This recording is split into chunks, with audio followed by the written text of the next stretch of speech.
Election commission যে SIR এর সিদ্ধান্ত নিয়েছে এই সিদ্ধান্তকে আমরা সমর্থন করি এবং এই এসআইআর এর মধ্যে দিয়ে বাংলাদেশি অনুপ্রবেশকারী যারা তাদের নাম বাদ যাবে, পৃথিবীর কোনো শক্তি আটকাতে পারবে না, সেই ক্ষমতা তাদের নেই। পৃথিবীর কোনো শক্তি আটকাতে পারবে না, সেই ক্ষমতা তাদের নেই। আমি এই মঞ্চ থেকে বলে যাচ্ছি। আর আজকে মিডিয়াতে এখন সব আপনারা হয়তো বাইরে নেই, সেই জন্য আপনারা দেখতে পাননি। আজকে তার সাথে একটা উপযুক্ত অর্ডার ভারত সরকারের তরফ থেকে এসছে, একটি মেমো বেরিয়েছে। আপনারা হয়তো গভর্নমেন্ট অর্ডারটা দেখেছেন কিনা আমি জানি না। এই অর্ডার যে গেজেট নোটিফিকেশন বেরিয়েছে ইন্ডিয়ার গভর্নমেন্ট অফ ইন্ডিয়ার তরফ থেকে, এই গেজেট নোটিফিকেশন আমি আপনাদের সামনে নিয়ে এসেছি। এই গেজেট নোটিফিকেশনের মাধ্যমে আমাদের যে ফরেনার্স অ্যাক্ট রিসেন্টলি পাস হয়েছে তাতে একটা পরিবর্তন এসেছে। সেই পরিবর্তনটা অত্যন্ত গুরুত্বপূর্ণ। আপনারা দেশের বা এই রাজ্যের অন্যতম ছাত্র নেতৃত্ব, আপনারা শিক্ষিত জগতে আমাদের ছাত্র সমাজের কাছে, সাধারণ মানুষের কাছে আপনারা অনেক আশা, তাদের অনেক আশা নিয়ে আপনাদের দিকে তাকিয়ে আছে। এই তথ্য আপনাদের পৌঁছানো দরকার আপনাদের মাধ্যমে। এই গেজেট নোটিফিকেশন কি বলছে? এতদিন পর্যন্ত সিএ অ্যাক্ট পাস হয়েছিল, আপনারা জানতেন 2014 সালের 31শে ডিসেম্বর পর্যন্ত কোনো যদি বাংলাদেশ থেকে, আমি যেহেতু পশ্চিমবঙ্গের জন্য বাংলাদেশটাই উপযুক্ত সেজন্য বাংলাদেশ নিয়েই কথা বলছি, অন্যান্য রাষ্ট্র নিয়ে কথা বলছি না। বাংলাদেশ থেকে যদি কোনো হিন্দু বাঙালি সে যদি ঢোকে, তিনি সিএ এর মাধ্যমে নাগরিকত্ব পাবে। তো সিএ অ্যাপ্লাই করলে পরে তাকে পুলিশ আর ডিস্টার্ব করতে পারতো না, পুলিশ তাকে গিয়ে বলতে পারতো না যে আপনি বাংলাদেশের নাগরিক, আপনি ডকুমেন্ট দেখান। আজকে এই যে নোটিফিকেশন, এই নোটিফিকেশনের মাধ্যমে কেন্দ্র সরকার, আমাদের হোম মিনিস্ট্রি মাননীয় অমিত শাহজিকে এবং মাননীয় প্রধানমন্ত্রীকে আমি ধন্যবাদ দিতে চাই। তারা কি করেছেন? ফরেনার্স অ্যাক্টে পরিবর্তন এনেছেন। সেই পরিবর্তন বলছে যে কোনো ব্যক্তি ধর্মীয় কারণে, আবার বলছি আমি যেহেতু বাংলাদেশটাই বলছি কারণ আমাদের পশ্চিমবঙ্গের জন্য বাংলাদেশই হচ্ছে এফেক্টিভ জায়গা, পাকিস্তান বা আফগানিস্তান নয়। কিন্তু এই সমস্ত জায়গা থেকে যদি কোনো বাঙালি হিন্দু বাংলাদেশ থেকে 31শে ডিসেম্বর 2024 সালের মধ্যে ঢুকে থাকে, তাদেরকে ডিপোর্ট করা যাবে না।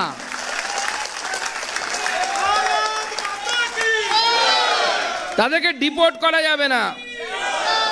এতদিন কি হচ্ছিল?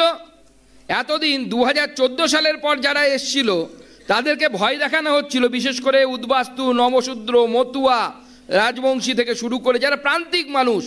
কেন প্রান্তিক মানুষ? কেন এরা বেশি আসছে? আমাদের ইতিহাস মনে রাখতে হবে বন্ধুগণ। ইতিহাস কি বলছে? ভারতবর্ষ যখন ভাগ হচ্ছে, স্বাধীন হচ্ছে, ডিভিশন হচ্ছে, সেই সময় এসটি সমাজের সব থেকে বড় নেতা যোগেন মণ্ডল, বাঙালির সব থেকে বড় নেতা।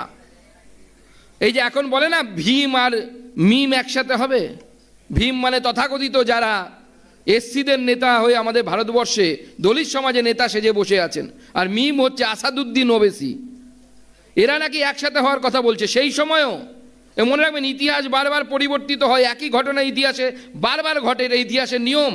হিস্ট্রি রিপিটস ইটসেলফ, ইতিহাস ঐতিহাসিকবিদরা বলেন, ঐতিহাসিকরা বলেন। সেই সময়ও এরকম ভীম আর মিম একসাথে, এক কথায় যদি বলি যে মুরগি আর মুরগি কাটার দা একসাথে আসার চেষ্টা হয়েছিল। যোগেন মণ্ডল বাংলাদেশে তিনি এসসিদের সব থেকে বড় নেতা ছিলেন, এই বাংলার অবিভক্ত বাংলার দলিত সমাজের সব থেকে বড় নেতা ছিলেন। তিনি বলেছিলেন যে আমরা ভারতবর্ষে যাব না, আমরা বাংলাদেশে থাকবো, মানে পূর্ব পাকিস্তানে থাকবো, আমরা পাকিস্তানের গর্বিত নাগরিক হব। এবং কমিউনিস্টরাও তখন তাদের সমর্থন করেছিল।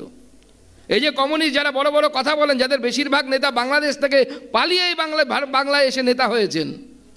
আমার পূর্বপুরুষ 1947 সালে এখানে পালিয়ে এসেছিলেন।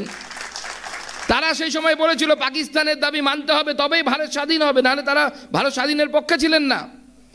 তারা পর্যন্ত বলেছিলেন যে হ্যাঁ ভীম আর মিম একসাথে থাকবে, এপারে আসার দরকার নেই। যোগেন মণ্ডল থাকলেন, তার অনুগামীরা অর্থাৎ এসসি সমাজের, প্রান্তিক সমাজের মানুষ যোগেন মণ্ডলের উপর বিশ্বাস করে থাকলেন ওপার পাকিস্তানে।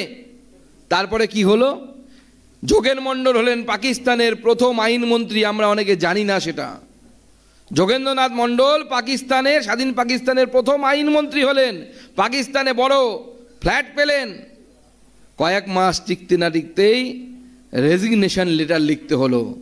ওপার বাংলা থেকে পালিয়ে এলেন, নিজের মেয়ে স্ত্রী এদেরকে নিয়ে ইজ্জত বাঁচানোর জন্য পাকিস্তানের প্রথম মন্ত্রী, বাঙালি মন্ত্রী, তিনি এপার বাংলায় এসে আশ্রয় নিতে বাধ্য হলেন। কোন বাংলায়? যে বাংলা শ্যামাপ্রসাদ মুখার্জির তৈরি করা, সেই বাংলায় তিনি আশ্রয় নিতে বাধ্য হয়েছিলেন। তার রেজিগনেশন লেটারটা আমি বলবো আপনারা ছাত্রনেতা একবার পড়ে দেখবেন এবং বাংলায় তর্জমা করে আমাদের সকল ছাত্রদের কাছে পাঠানো উচিত এই লেটার। তিনি রেজিগনেশন লেটারে কি লিখেছিলেন যোগেন মণ্ডল। তো স্বাভাবিকভাবে সেই সময় আমার দলিত ভাইয়েরা ওপার বাংলাদেশে অর্থাৎ পূর্ব পাকিস্তানে থাকতে বাধ্য হয়েছিল। কিন্তু সেই দিনের পর থেকে অর্থাৎ 1947 সালের পর থেকে ক্রমাগত ভারতবর্ষে তারা আসতে বাধ্য হচ্ছেন। কারণ কি? অত্যাচার, মেয়েদেরকে তুলে নিয়ে যাওয়া, স্ত্রী বোনের ইজ্জতের উপর হাত দেওয়া, রেপ হচ্ছে বারবার দিনের পর দিন। আমরা তার ভিডিও পর্যন্ত দেখেছি। এখন বাংলাদেশে এরকমও ঘটনা ঘটছে যে হিন্দু মহিলাদেরকে বিবস্ত্র করে তার ভিডিও করা হচ্ছে, লাইভ করা হচ্ছে। তারা এসেছেন বছরের পর বছর, তারা থেকেছেন এই বাংলায়। তাদের মধ্যে থেকে কেউ কেউ বামপন্থী নেতা হয়ে গেছেন, সেকুলারিজম শিখিয়েছেন। কিন্তু সত্যি ঘটনাটা কেউ বলেনি যে সেকুলারিজম, প্লুরালিজম, কমিউনিজম ততক্ষণই থাকবে যতক্ষণ হিন্দু সংখ্যাগরিষ্ঠ থাকবে, নচেত থাকবে না। এটা ঐতিহাসিক সত্য। কারণ আমরাই হচ্ছে সেই মত পন্থ, যাই বলুন না কেন, যারা সর্বধর্মের সমভাব প্রকৃত অর্থে আমরা প্রকাশ করি। এরকম বছরের পর বছর ধরে এরা ভারতবর্ষে এসেছে, তাদের কথা কেউ ভাবেনি। প্রথম ভারত মায়ের সন্তান, আমাদের গর্ব, ভারতবর্ষের প্রধানমন্ত্রী নরেন্দ্র মোদী তাদের কথা ভেবেছেন এবং সিএ এর মতো অ্যাক্ট পাশ করেছেন।